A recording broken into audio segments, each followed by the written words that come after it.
Hey guys, Fridush here, welcome to new video. Finally, I have some beautiful day in this end of the January.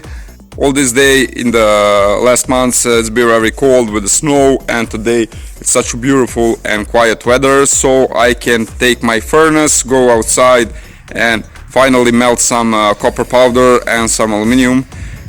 In today's video we're gonna melt some copper powder returned from AP solutions. It's a very pure form of metallic copper dust, and if I want to sell that I need to melt that. And you see in my last video my charcoal furnace. I paint that furnace, and today we're gonna take our first ride with a finished furnace. Okay, still I owe you a video about IC chip with the engraver machine recovery, gold recovery, but I will need just a little more time because I have some problem with my IC chip supplier. Okay, so no more talk, let's prepare some material and go to melt some copper. Okay, I'm not gonna melt for this video everything, I'm gonna melt all day, but for you in this video you will see just one little part for the purpose of yield testing. So this, in this bucket you already see that it's all copper returned from AP. So right now I will just, for a test, I will take only 1 kilogram of that copper, and on the end, after I pour that, I will see how much lost we got on some dirtiness. Okay, and of course after I finish recording for this video I will melt the rest.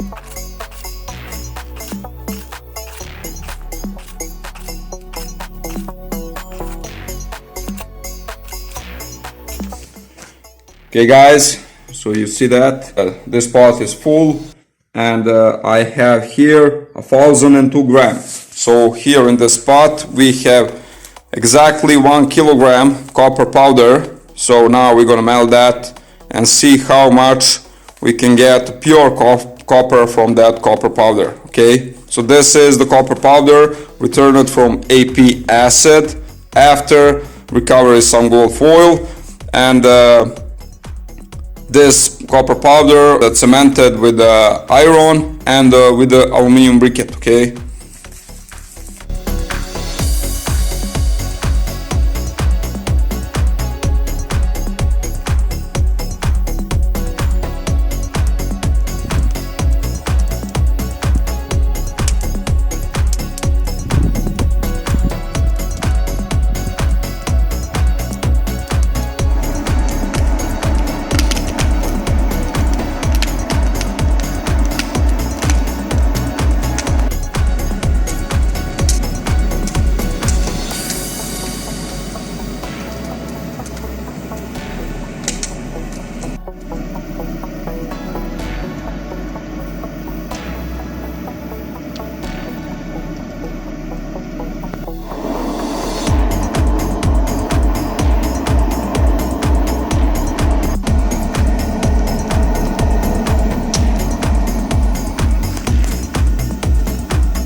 Okay guys, so I finished my kilogram of copper dust.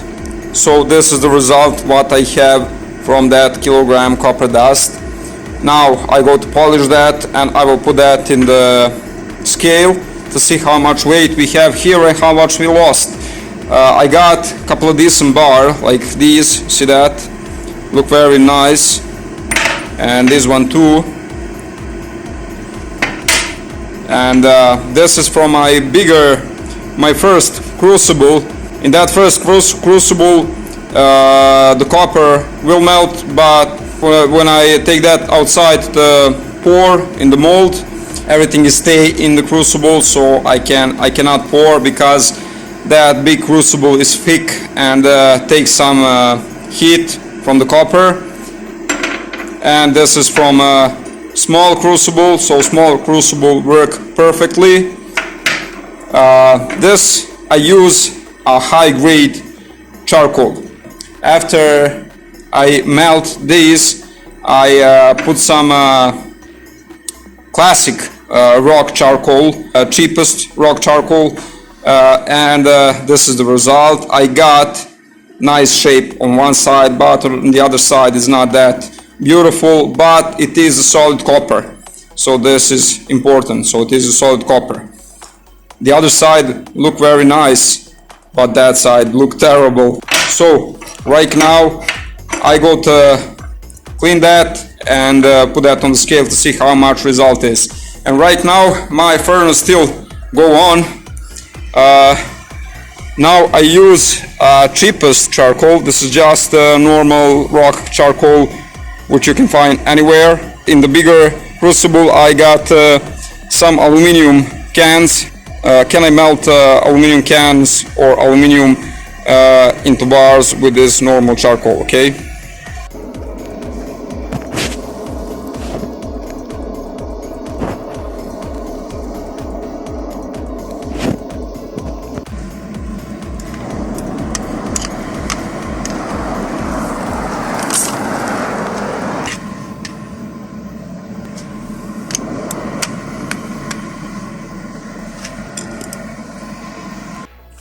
Okay guys, so I finished all the job, and probably you wonder how I made this little mold when I pour that copper.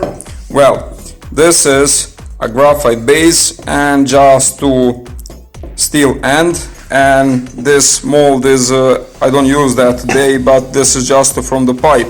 Today I use only this because this graphite is much better than steel pipe. So this is graphite and this is a metal plates. I put that together all, and it's very nice when your copper stuck inside. You just open that like this, and you see that you can easily remove your copper from it. Okay guys, now I clean all that copper, no dirtiness anymore. So right now you see that bars look solid. This is not a bar, but this is chunk of copper. And on the end, just to use some charcoal, I melt a couple of cans, some soda cans. See that it's not enough to fill up mold, but it's very nice piece of aluminum from a couple of cans. So it's work very good on the cans and aluminum.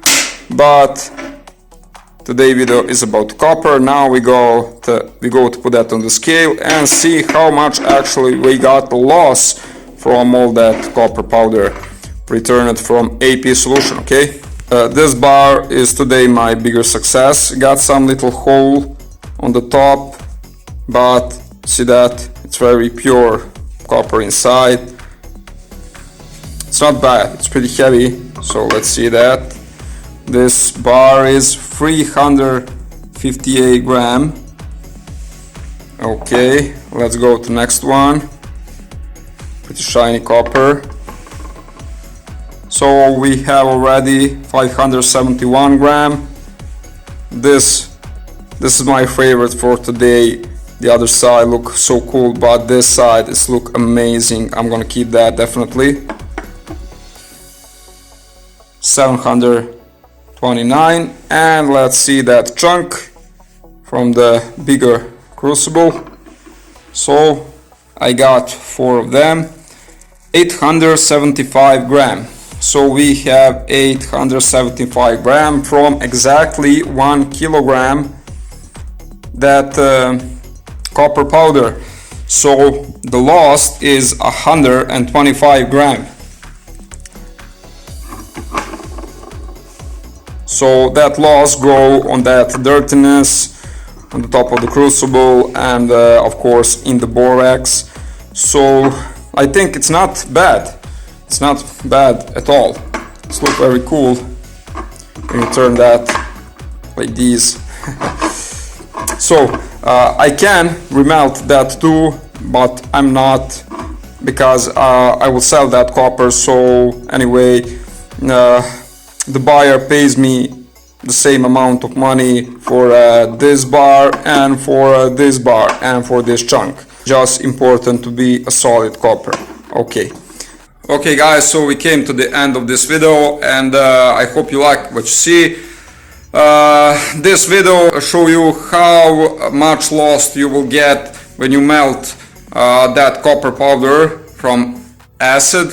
First show you that that copper powder you can melt with a charcoal furnace, but for better, I think that for a large scale that copper produce, you will need something much faster, because on this way you can make a couple of kilogram copper on the day. I think it's worth, when you do some gold recovery and something else, it's worth to collect that copper powder, and of course when you got time, just melt that and get clean copper. Or you can sell that if you find some buyer in the heavy metal industry.